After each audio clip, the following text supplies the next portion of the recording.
Hello and welcome to Alive with Amanda. I'm going to be sharing today one thing I'm planning on doing by the end of the year or at the end of the year. It was funny. I saw this meme the other day. It was it's September 1st, basically Christmas is here. And it's like, it feels like that, right? It's like the Christmas decorations are already out. Like the Halloween decorations have been out. Like I've already picked up a few. I haven't gone full Halloween yet, just a little bit. I'm trying to see. I bought a Lego this weekend at Legoland, or a couple weekends ago at Legoland. That was Halloween. That's like the only thing in my office right now that is Halloween related. I probably won't decorate my office for Halloween. Maybe I'll put a Christmas tree in here.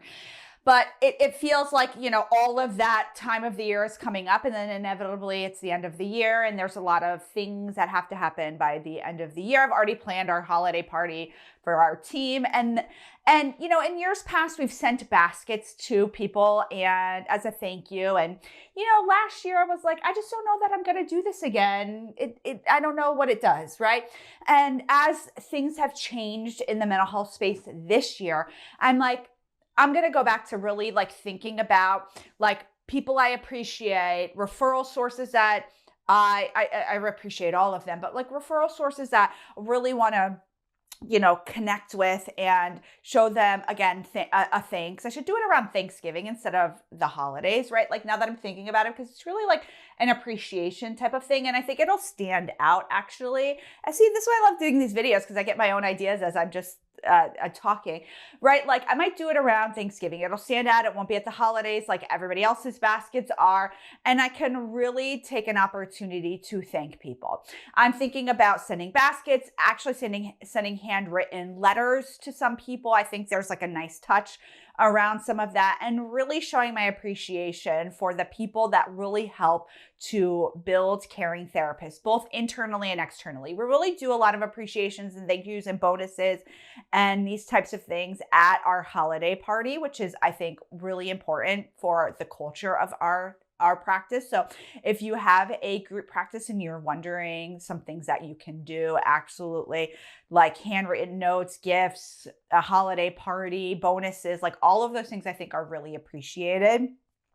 But getting back to referral sources, it's the same thing. How can you thank your referral sources? Think about the people that have really supported your practice. Again, whether those are people who send you referrals. I always send a basket up to TherapyNotes because I appreciate this relationship, right? I usually I'm trying to think of other group practice owners that have supported me in my journey and in my process. I'm going to really think about making a list of the people that I, again, really hold dear to my heart and send them something, right? I think it's important that relationships obviously are two ways, and that we have to stop really like I said, at the end of the year, at the time when things are so rapid, and really reflect on the previous year. I like New Year's for that. Right? The time of New Year's is you see, I'm looking back, what happened this year, and moving forward, what do I want to happen in the new year? And I think that relationship building is going to be on the forefront of marketing, of private practice building, right? How I started caring therapists is that I hired my friends, right? I hired my supervisees. I hired people who I worked with. It was based on relationships. I didn't cold hire people. People are always asking where do you find therapists? And, a good amount of people that work for caring therapists absolutely were friends of friends, colleagues. And so I think relationship building is going to be at the forefront of that. And so I'm going to talk about how you can continue to build relationships with your colleagues, with clinicians, and with your referral sources. But first, I want to give a thank you to our sponsor, TherapyNotes.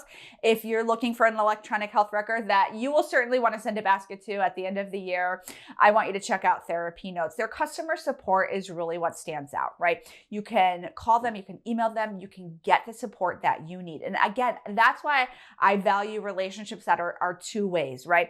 Because I'm happy to give them money, right? You're happy to give them money, but you also need something in return besides just the product, right? The product is important, but what happens if you don't know, sometimes there's like a lot of things with billing. I'm like, I don't know what to do. And I tell my team, like, call Therapy Notes, email Therapy Notes. My biller probably has like a very intimate relationship with the Therapy Notes people, because we don't always know. And there's a lot of intricacies. Again, people know how to write notes. That's pretty simple. But what about I just go back to the billing piece. So I really want to thank Therapy Notes for this sponsorship and for having customer service, because I think that's what really, really makes them stand out.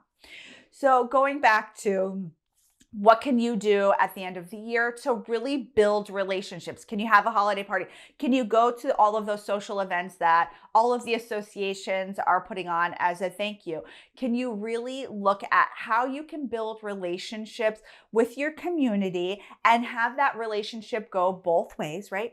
And it's a give and a take, right?